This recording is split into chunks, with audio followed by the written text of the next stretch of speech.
Purdue is less than a week away from its exhibition opener at Arkansas following its Fan Day scrimmages over the weekend.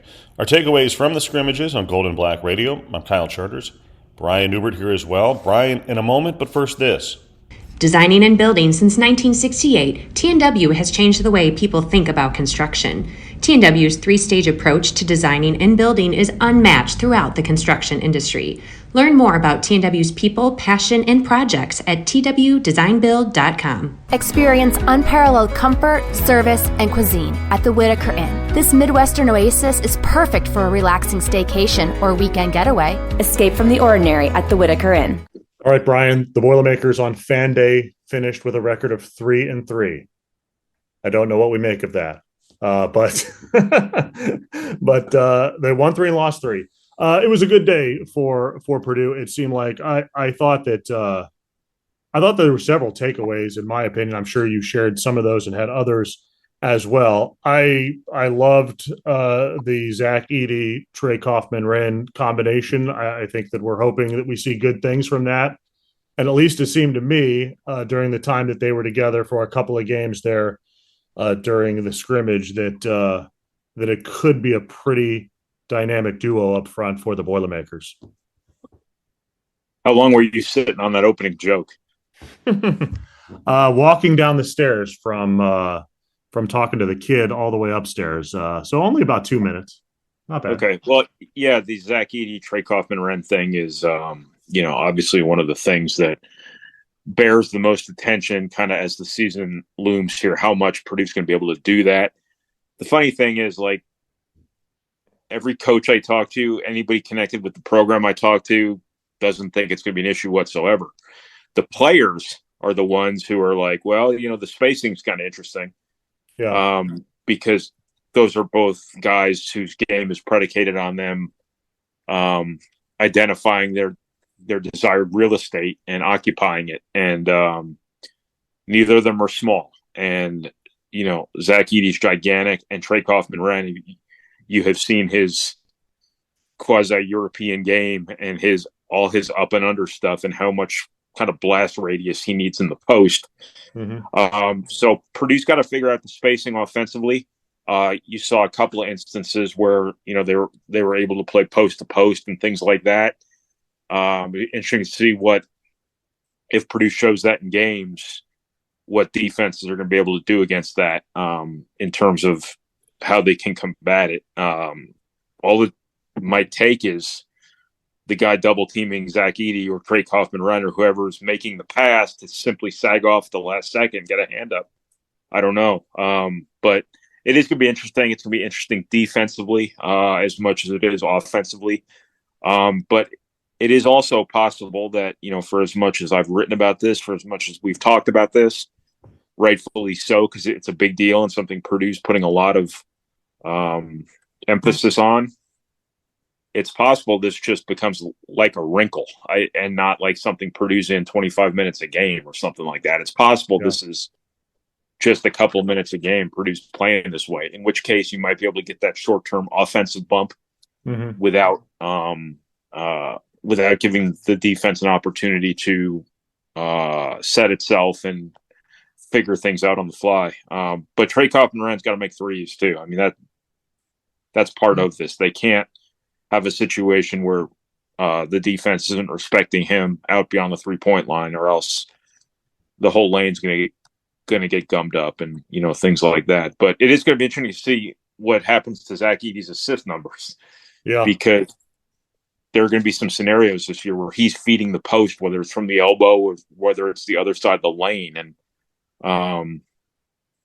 if Purdue makes more threes this year, or shoots a higher percentage than they did last year, which I think they will, and this Ade Kaufman-Wren stuff,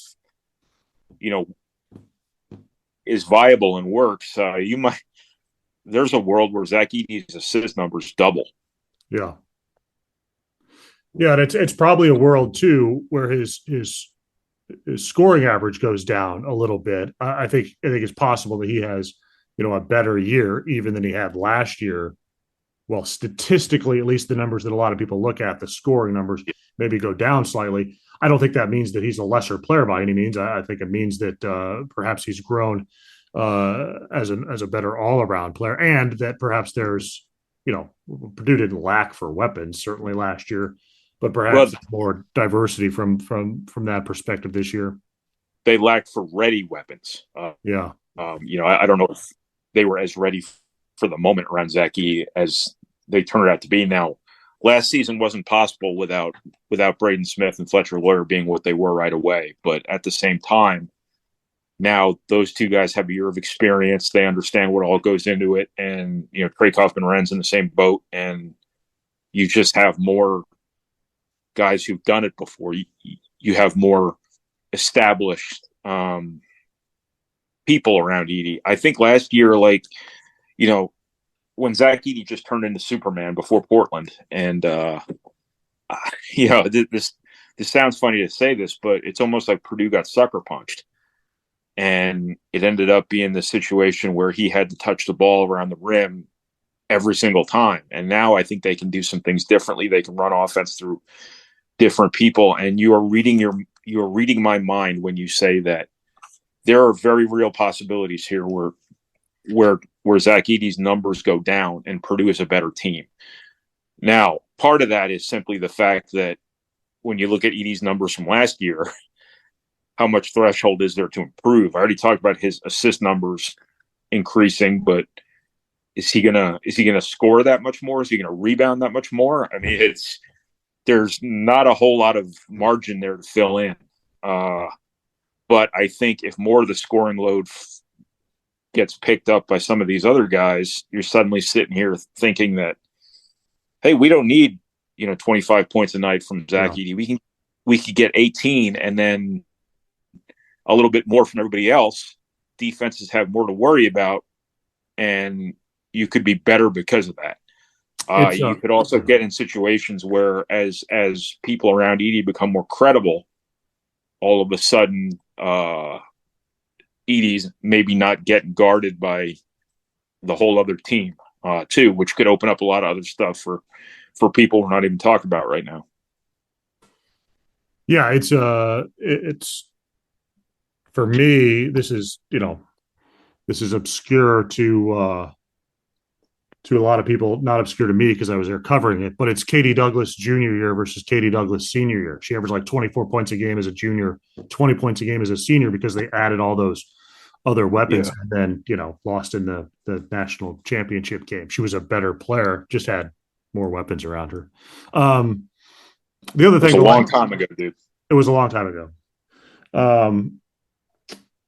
The other thing to like is the Smith Edey high ball screen pick and roll combination. I mean, they did it a few times. Edey going to the basket like that. I don't know if it works against everyone, but it'll work against a lot of people. It's a pretty good combination. It seemed like, at least it was on Saturday. Well, it's going to work when Braden Smith's making pull-up jumpers. Part of the reason that Purdue wants him to score more this year, or look to score more, is because when he's credible as a scorer and people have to stick with him, then that backside lob or that pocket pass gets opened up because it's not they're not sticking to Edey the way they probably were more inclined to last year. So I think you saw it at times where Smith kind of burned that and got all the way to the rim, but I think Purdue needs Smith doing that all the more. The amazing thing about Edey, or one of the myriad amazing things about Edey, is that how springy he is. This will probably be an obscure reference, but I'll see your Katie Douglas 20 years ago, and I'll raise you Amari Stoudemire and Steve Nash. And I just thought that Zach Edey's ability to be light on his feet, roll through the lane, catch the pass, and be off the ground with two hands on the ball in one motion just is not something a 7'4", 300-pound guy should be able to do as clean as he does it. Yeah. Now, at some point in time, they're going to just sit somebody in the lane and try to take that away, I'm sure. But he can be pretty effective doing that. It's going to be a much bigger part of Purdue's offense, I would strongly suspect. And he's more than capable of doing it. The other thing that I noticed, and you did as well, was just the performance of Ethan Morton. I did not anticipate, and perhaps you did, that he would be as much of the number 2 point guard. He clearly was the number 2 point guard, but he looked natural, and he looked at home there. He looked good with the ball in his hands. He made good decisions. He had some shots. We know he can defend. A guy who, I think was in, I don't know if this is the right way to put it, in danger. I don't know. Maybe lost in the mix a little bit there on the wing, suddenly finds a new home, and maybe a better home there as that guy coming off the bench as a different look point guard. You were impressed, I think, with what you saw out of him. Yeah, well, I didn't know what to expect, so I haven't seen him practice in a month and a half. Yeah. So, my opinion was just solely based on what we saw from him last season. And, I think he'd be the first to tell you that last season he was a little out of his comfort zone there, kind of thinking too much and waiting for things to come to him, and just sort of watching things and analyzing things, and maybe falling prey to paralysis by analysis sometimes. And when he started missing some shots, that got between his ears. And as he told me after the scrimmage the other day, he could make 0 threes this year, and it's not going to affect the other stuff he does on the floor. And I think you saw a guy Saturday who looks much more comfortable with the ball in his hands, making plays for himself and other people than he did just kind of standing around and waiting for productivity to find him. Yeah. Yeah, it felt like a good fit for sure. It looked like it out there, which is good to see. I thought Lance Jones was good. Well, go ahead. It answers a lot of questions too, because on paper it looked like you had Braden Smith and Fletcher Loyer in the backcourt, and then Lance Jones backing up both of those guys. But Lance Jones also starting as that third guard, as I think is what they're going to do. Now it looks like you got 4 guys who are pretty well established, because as deep as everybody seems to think Purdue is, and I always caution that depth is just numbers until depth is proven. I think now things look a little bit different. I think Lance Jones is going to be a guy who guards on the ball some, plays point guard some, but also plays and defends on the wing as much as he does on the ball. And I think Ethan Morton's going to get some run at point guard offensively, and he can still be that wing defender. It fills in a gap defensively, because now you have 2 guys in Ethan Morton and Lance Jones who, can be pretty good defensive players and pretty versatile defensive players for you too. And that's not something Purdue's often had. They've often had one guy, but they never had 2 of them at once. Jones seems to be a good fit, man. He does a lot of things well, and he's, in this system being here, he's not going to have the ball all the time like he had in, his previous career. But it looks like he's a guy who can be productive without having to, take 12 shots per game. At least it looks like it. We'll see, but that was my impression from Saturday. Yeah, when you've got a team like Purdue's, your scoring gets accounted for by Zach Edey, Fletcher Loyer, Braden Smith, maybe a little bit more from Trey Kaufman-Renn this year. Presumably that's the hope anyway. And the other guys just have to be opportunists. Yeah. When the ball goes into and out of the post and gets moving and gets to that backside corner, you're going to have driving opportunities. You're going to have open threes periodically, depending on what the defense is doing in terms of who they're helping off to help on Edey. That player is going to get a lot of open looks. And those were the shots last season that ended Purdue's season. They couldn't make them when it mattered most in that last game. And I think Lance Jones, I don't think you're going to see him. I think if you're looking at the numbers from Saturday, he's not going to shoot that many threes. I think he shot double-figure threes yesterday, made 4 of them. I think he's probably a guy you get 1 or 2 a game out of, and be damn happy about it. But it's him It's Morton, it's Heidi, it's Miles Colvin in whatever role he's going to play this season. It's Mason Gillis, it's Trey Kaufman running. It's those guys that have to be able to make those open looks to keep everybody else clean. It sure looks like Lance Jones can do that, but also Lance Jones is so quick that when you get those baseline angles, he's a guy who can use that quickness to get to the basket a little bit, drive and kick, drive and dump off to Edie or Kaufman or whoever it might be around the rim, too. So it's very important he make good decisions offensively when opportunities present themselves. He's got so many weapons around him. I don't know if he's ever had to be an opportunist before offensively, but he's going to have to be now. What is that role you think for Miles Colvin? Got a lot to learn, man. He's talented as hell, as everybody knows, as everybody's seen, but he is really, really having to learn a lot from a defensive perspective, as I would have told you all when he committed. He's got a lot to learn. He didn't look as confident on Saturday as he normally does. He didn't make shots. That's not as big a deal as the fact that it obviously bothered him that he didn't make shots. And, he is a freshman. This is all normal. This is all perfectly normal. Right.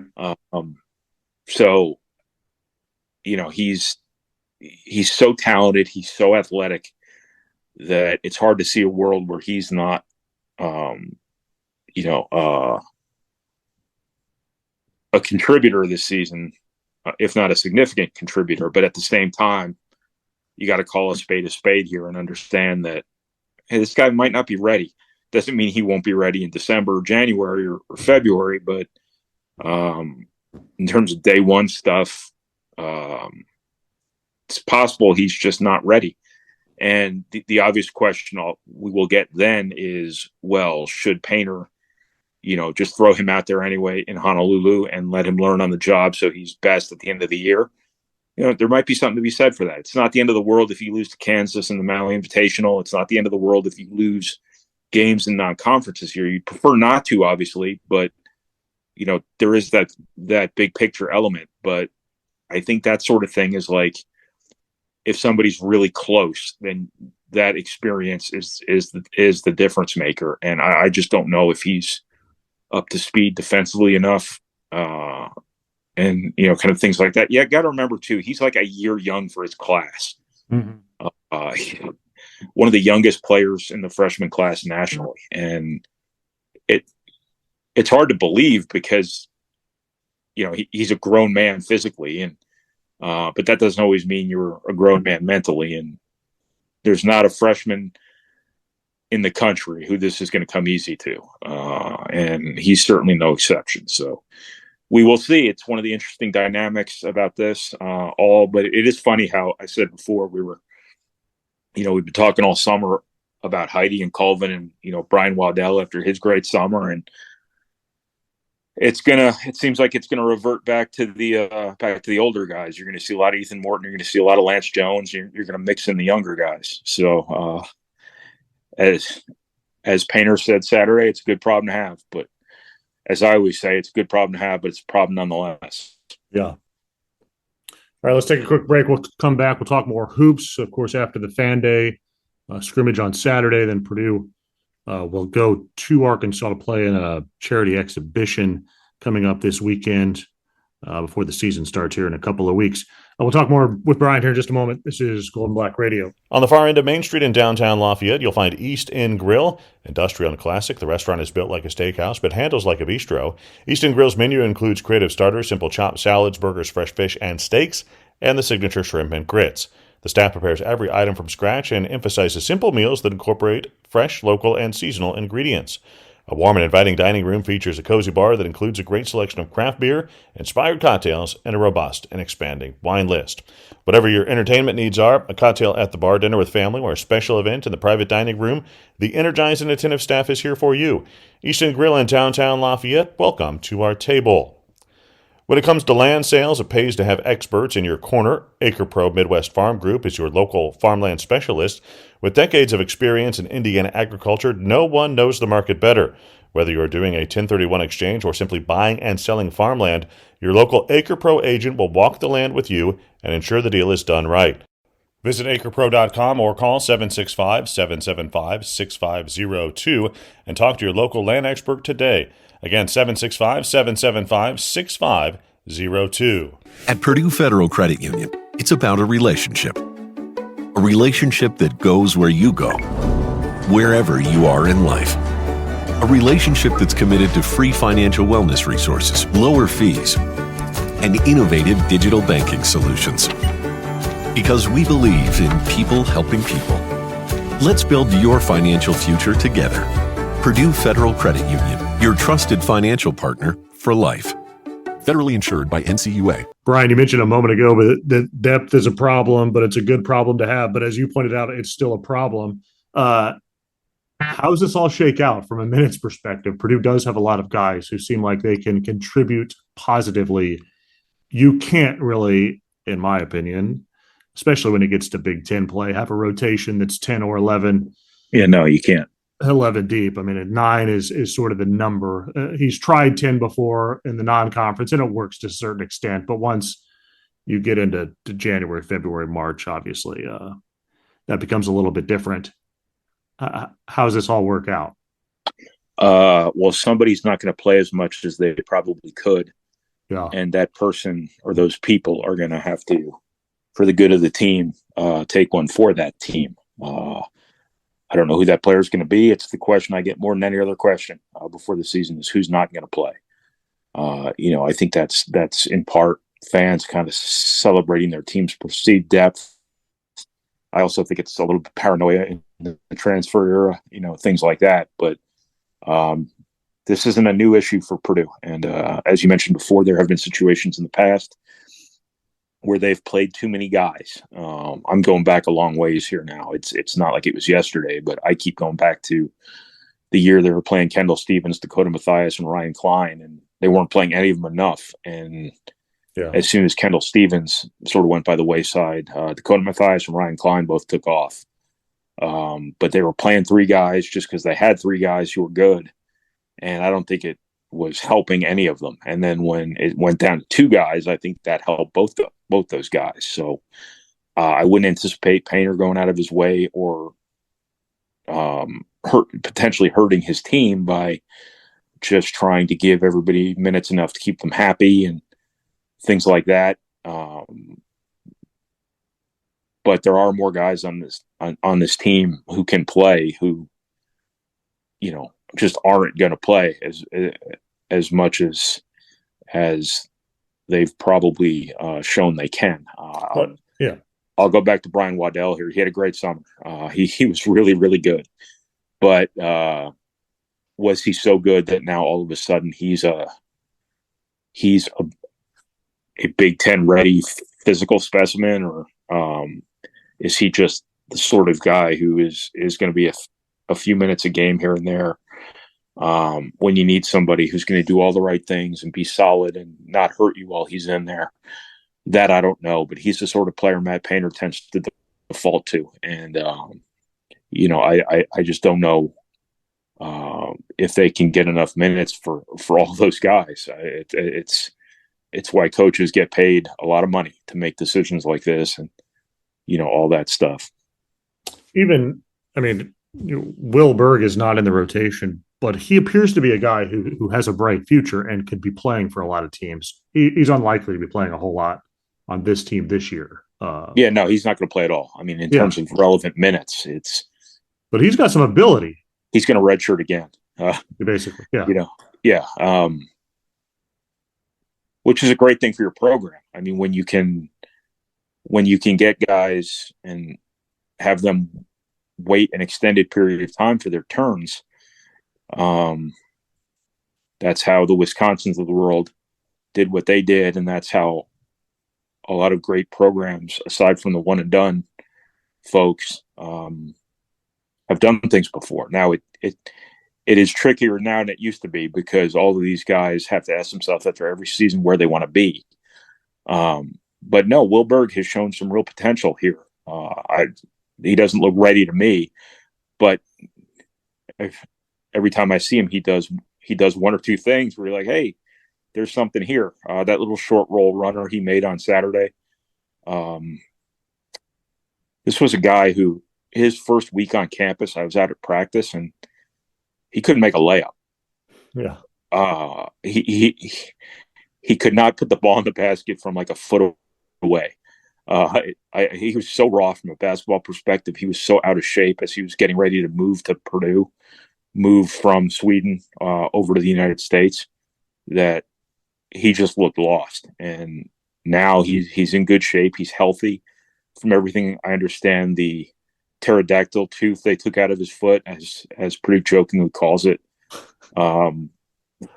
has really transformed him from a quickness perspective, from a mobility perspective. But you don't need him.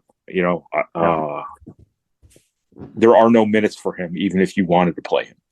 Right. There are going to be situations where, Purdue's up 20 with 5 minutes to go, or, probably not too many situations where Purdue's down 20 with 5 minutes to go, but he will get those minutes and those will be valuable for him. Assuming he gets those minutes, there's still not a ton of minutes, for Caleb First relative to his body of work at Purdue. I mean, you still might want to get him out there too at the end of games if he's only playing 15 minutes otherwise.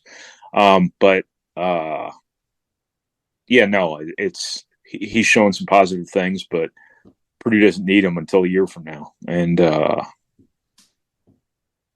we'll see where he is at that time. I know it's just warm-ups, but I saw him hit 8 consecutive three-pointers from the wing, so that was nice. That's something. Run some side ball screens for him, I guess. How many dudes is Cam Heide going to posterize this year? Well, he's got to be on the floor to do that. And I think he's got a role. I don't know if it's a huge role. This is another situation where you can bring these guys along at a reasonable pace and build, from here on up. He's an unbelievable athlete. He's been shooting the hell out of the ball, under a lot of different circumstances over the years at Purdue. This guy's a starter. Yeah. And we'll kind of see where that goes. Maybe he still will be. I don't know, but he is a specimen, man. He's a grown man, and under a lot of different circumstances too, he'd be like a stretch 4, but there's no minutes there at Purdue, nor do I sense any sort of burning desire to make him into anything more than, a perimeter-oriented player. But he's what I was talking about before in terms of those fifth options offensively. When the ball gets moving and you have a defender scrambling from Fletcher Lawyer over to the corner where they're going to have a Cam Heide sitting, he's got to make good decisions attacking off the dribble or shooting. You remember this is a bad comparison that'll probably trigger a lot of people, but in 2019, the year they almost went to the Final Four, they just stashed Nogel Eastern. He was technically their point guard, but he was a point guard in name only. Mm-hmm. When they got into half court offense, they just stashed him in the corner. And they said, when the ball gets moving and it gets to you,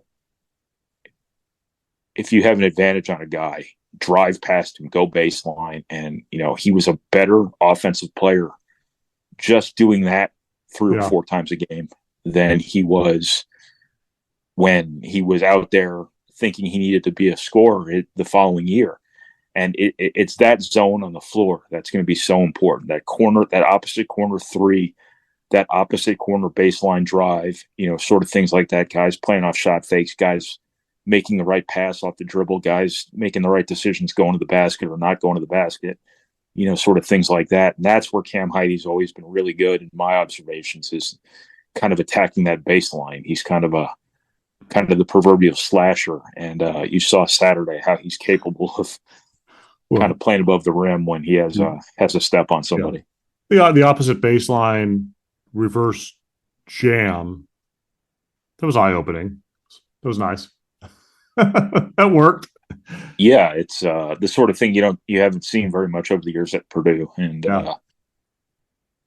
it is a different level of athlete right now between him and Miles Coleman, as opposed to a lot of what Purdue's generally had. On the perimeter.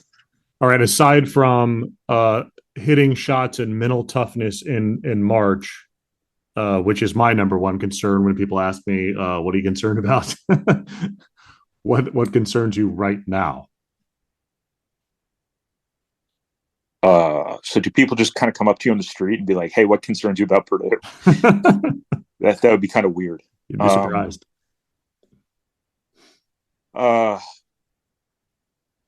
Concern, you already took shooting. You can take shooting. They shot all right. I don't know what did the numbers say. I didn't actually look at the numbers. They shot all right on Saturday, right? What did the numbers say? No, they were in the 20%, I think. But you can boil that number down to like what shots are going to be taken in games. Like, I don't think there's going to be many games where Lance Jones takes 10 threes. Miles Coleman was 0 for 5, and that's just not game-like stuff. But I think, you have to stay healthy. Yeah.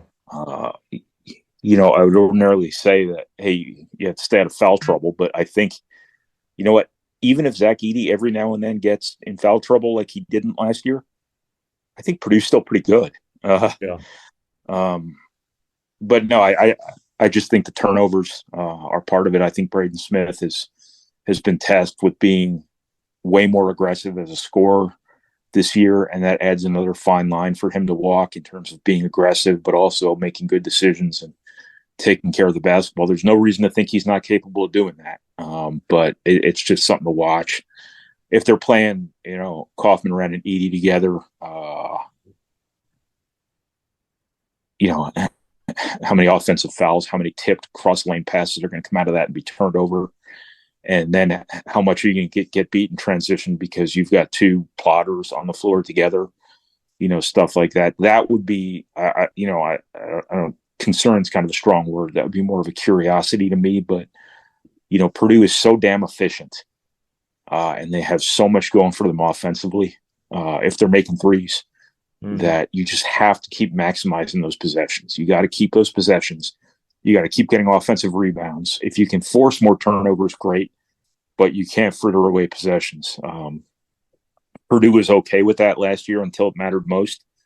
The 16 turnovers against Fairleigh Dickinson was not a positive thing, nor was the atrocious 3-point shooting, nor was the foul shooting, things like that. Purdue's just got to be, they just have to just maximize their possessions. They got to make their free throws. They can make their threes.